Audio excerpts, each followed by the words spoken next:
Canelo's trainer Eddie Reynoso said that the offer you gave Canelo was disrespectful. That's why he chose PBC. Eddie Reynoso. Did he? Yeah. Not sure he did, but please send it to me if he did. Okay, absolutely. Real quick, what's your thoughts on Canelo saying Al Haymon is the best promoter? Is that? I said, what's your thoughts on Canelo saying Al Haymon is the best promoter? Whoever he's working with at the time, he says he's the best promoter in the world. Eddie. Breaking news, Canelo Alvarez announced that he will be fighting Edgar Berlanga on September 14th in Las Vegas in the T-Mobile Arena. What's interesting about this announcement is that Canelo Alvarez also announced he's still working with Al Haymon despite his contract supposedly being up instead of with Eddie Hearn, as he's fighting twice this year on Amazon Prime, fighting against Dazn fighters. Let that sink in. First, he fought Munguia, who signed to Golden Boy, who fight on Dazn. Now he's fighting Edgar Berlanga, who signed to Eddie Hearn, who also fights on Dazn. However, he's not fighting them on Dazn. He's fighting them on Amazon Prime pay-per-view, on PBC, with Al Haymon. So clearly, Canelo Alvarez likes his partnership with Al Haymon, as Al Haymon is treating him very well. There's no doubt about it. Al Haymon is treating him as royalty, as he's paying Canelo Alvarez the most money out of Eddie Hearn, Dazn, Top Rank, and all of the promoters in the sport of boxing. That's why Canelo is with Al Haymon. Money talk, bullshit walk. So who's really running out of money now? Who's going out of business? Clearly, it ain't PBC, since Al Haymon can afford Canelo fighting Edgar Berlanga, and he can pay him more than anyone else. The crazy part about it all is not that Canelo is working with Al Haymon and PBC instead of everyone else, but more so is the fact that Canelo is fighting Dazn fighters on PBC Amazon Prime, which is such a flex for Al Haymon, PBC, and even Canelo Alvarez. The fact that they can do something like that. Think about that. Usually the fighter will go to the network that has the fighters that he wants to fight. However, Canelo, in his shoes, he's fighting whoever he wants on any network he wants, debunking in the process any excuse or narrative that the fans or old media created to why certain fights can't come to fruition, to why certain fights are not made. I always told you guys, if the fighters want to fight, the fight gonna come to fruition. Simple and plain.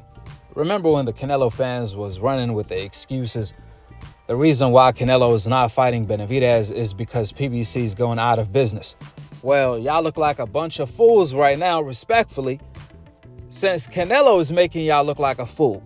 I mean, he's out here not just working with PBC, he's fighting other fighters on different networks like Dazn, so on and so forth, on PBC. That's how much Canelo loves working with PBC and Al Haymon. So clearly, that's not the reason. Now, what we want to know from Canelo and his fans is, what does Edgar Berlanga brings to the table that David Benavidez doesn't? Just one thing. I want to know. I want to know who Edgar Berlanga beat to deserve a Canelo fight. The same questions you guys asked about Benavidez, and he went and proved y'all wrong by beating Andrade, by beating Caleb Plant, so on and so forth, on pay-per-view, him being a former champion, so on and so forth. Edgar Berlanga brings none of that to the table. So how come y'all not asking the same exact questions? These are the rhetorical questions for Canelo Alvarez and his fans. One thing we do know is that Canelo Alvarez looks at Edgar Berlanga like an opportunity. Why will he let someone else get the shine for beating Edgar Berlanga when he can do it right now while Edgar Berlanga is undefeated? However, the problem with that is Canelo already opened up as a huge favorite, like, I don't know, between 15 to 20 favorite. Not because Canelo is such a great fighter that can't be beat. Absolutely not. We already seen Canelo get beat multiple times, even in a cherry pick gone wrong against Bivol. But more so because that's due to Canelo Alvarez's level of cherry picking is the reason why he's such a favorite. One record that will never be broken, and I could guarantee you that, is Canelo Alvarez's legendary status of cherry picking. I don't see anybody beating that record, truthfully. With the opinions out of the door and the facts laid out on the table, go ahead and drop your thoughts in the comment section below on when Canelo Alvarez is gonna knock out Edgar Berlanga. Which round? Lastly, I'm going to play clips of Eddie Hearn talking about everything I mentioned previously. Additionally, Eddie Hearn even said the reason why Canelo left Dazn and he's not working with him directly to fight on Dazn is because they didn't have the fighters for Canelo. That's why he went to fight on PBC. Fast forward till today. Canelo is fighting Dazn fighters. Munguia, who signed to Golden Boy and fights on Dazn, and now Edgar Berlanga, who signed to Eddie Hearn and fights on Dazn. However, Canelo is not fighting them on Dazn, but instead he's fighting them on PBC, Amazon Prime, which means Eddie Hearn was doing all of that damage control to defend Canelo Alvarez for ducking. All for nothing. Canelo is not even working with him directly to fight on Dazn, even though he's fighting his fighter, Edgar Berlanga, who Eddie Hearn signed for the solo reason to have Canelo Alvarez fight Edgar Berlanga on Dazn. Basically, Eddie Hearn went out of his way, years ahead, to feed Edgar Berlanga to Canelo. All for Canelo to end up fighting Edgar Berlanga on PBC, working with Haymon directly. Only one thing for sure and two things for certain. This is a major slap to Eddie Hearn by Canelo Alvarez.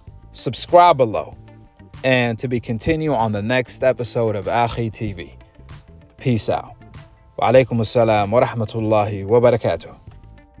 If Canelo was doing so great, why did Dazn or Matchroom let him go in the first place? Because we didn't have the opponents for him. The only fight we had for him was Dimitri Bivol, which we couldn't make because Bivol had a fight to do, and then he was fighting Benavidez. So we couldn't get that fight made. Bivol wanted to do it at 168. Canelo wanted it at the same terms. So he had no choice but to join the PBC because they gave him a good path. But the path eroded. The path that was mapped out never actually materialised.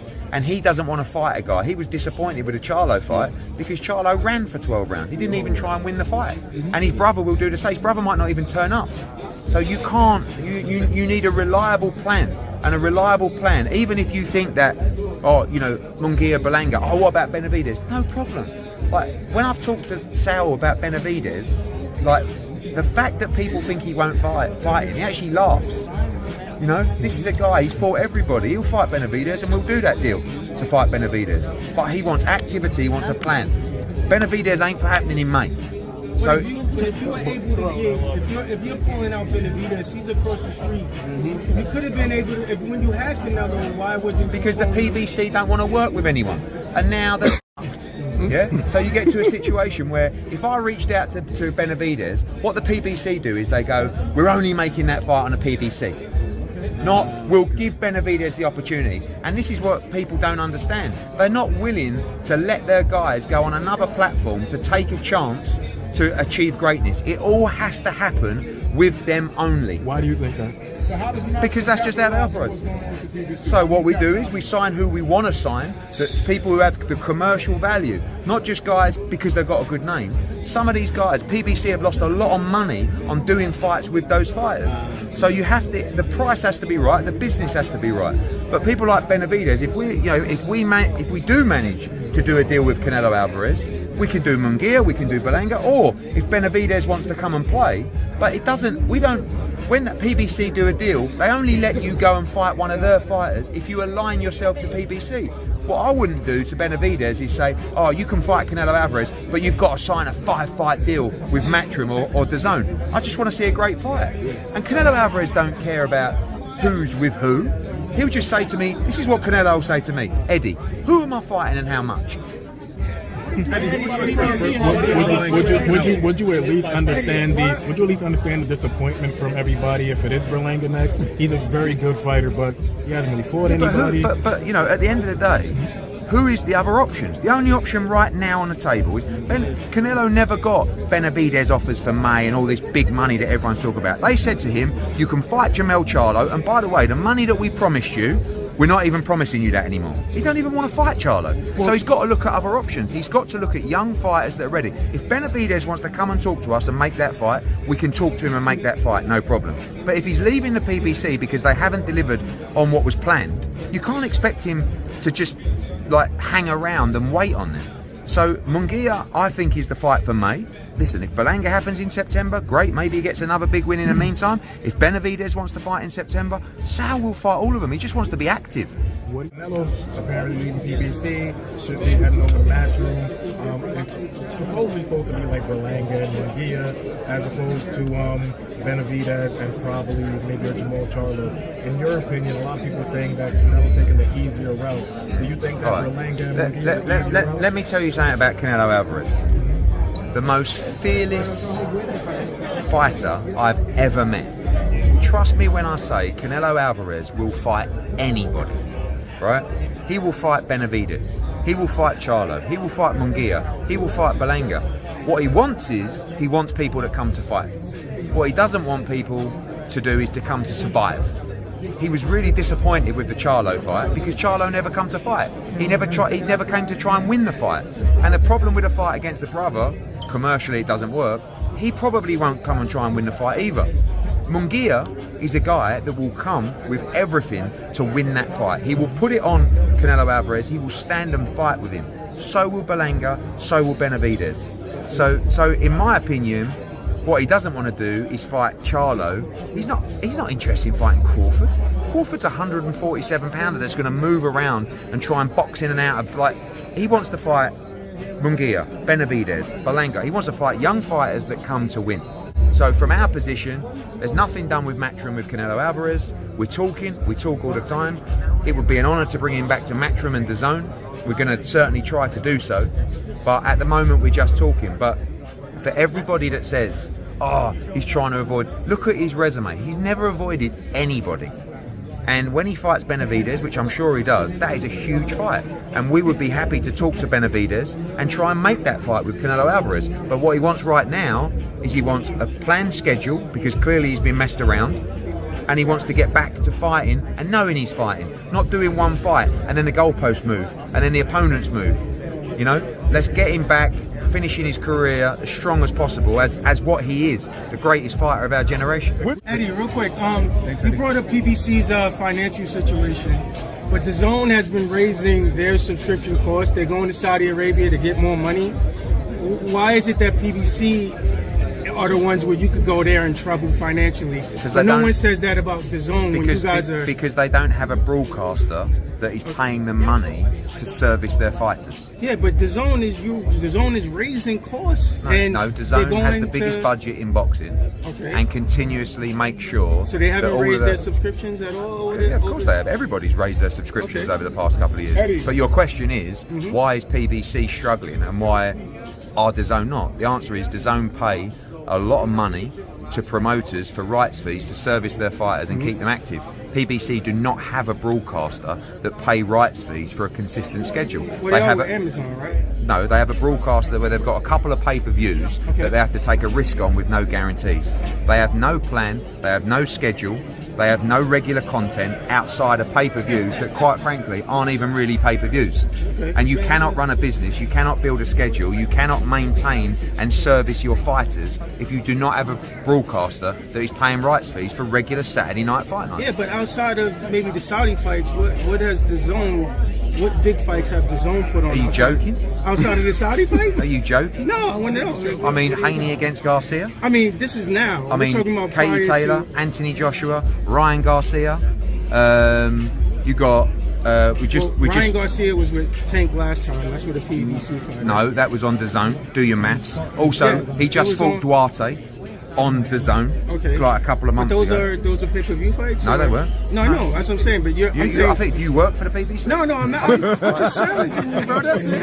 I just say I'm just here every to. single week. I mean, Okay. every single week. We've got Taylor Cattrall the week after this. It's a sold-out event in the UK. Okay. You've got Haney against Garcia. You just did Haymon against John Ryder. We did Bam against Sonny Edwards Unification. We're going to be doing Bam against Estrada. Massive Mexican fight in the summer. You've got Virgil Ortiz. You've got Diego Pacheco. You've got Berlanga. I mean, like, it's every single week. Hey, real quick, let me ask you a Thanks, question. What have you learned about the American market since you been working here? That's a good question. We'll do that one. To piggyback off the offer, were you ever offered anything from Benavidez camp? And Nothing. And who is he for offering me the money? right. Who is he? It was said that it was 55 Yeah, but million. who is he to offer me? And if he offered the amount he say, that amount I can make with anybody. So that's nothing. You don't think that's the one of the biggest fights that can be made? I don't. Maybe. Who knows? But you know, he brings nothing to the table for me. It's just he brings just 25 pounds more in the night, the fight on the night. Just, that's it. But if some promoter, not him, because he's nothing to offer me anything. Canelo, ¿cómo te sientes? Sorry. He's nothing to offer me money, you know. I'm the one. So, but if one promoter who I work to, they come and say, I offer to you 150 to 200 million, I fight tomorrow. Canelo, this That's the only reason I fight with him, because the only thing he brings to the table is 25 more pounds. Canelo, I think this is a great fight that the Mexican fans are going to enjoy. But is there any pressure to make the fight? We're speaking about Benavidez because you got people No like pressure. Mike Tyson and No even pressure. Ryan Garcia. They said Ryan Garcia said if he was you, he would already fight Benavidez. Mike Tyson said you need to fight him. Is there any pressure? I don't in need to terms of- fight anybody. I don't need to prove anybody anything, because I remember when this happened with Golovkin, and then it happened with this. So I don't need to prove anything with anybody. So this fight with Haymon Munguia, you need to respect me, because this fight is more important than other fights. So it is what it is. And you remember when you guys asking me for Golovkin, and I fought with Golovkin, and then Callum Smith, and then Billy Joe Saunders, and then Caleb Plant, and then so never is enough for you guys. But I don't need to prove anything to anybody anymore. I've been done everything in my career. Do you respect your opinion? Like Mike Tyson said his name. Do you respect his opinion, or how do you feel about like Mike Tyson? I respect his opinion if he was sober. Canelo.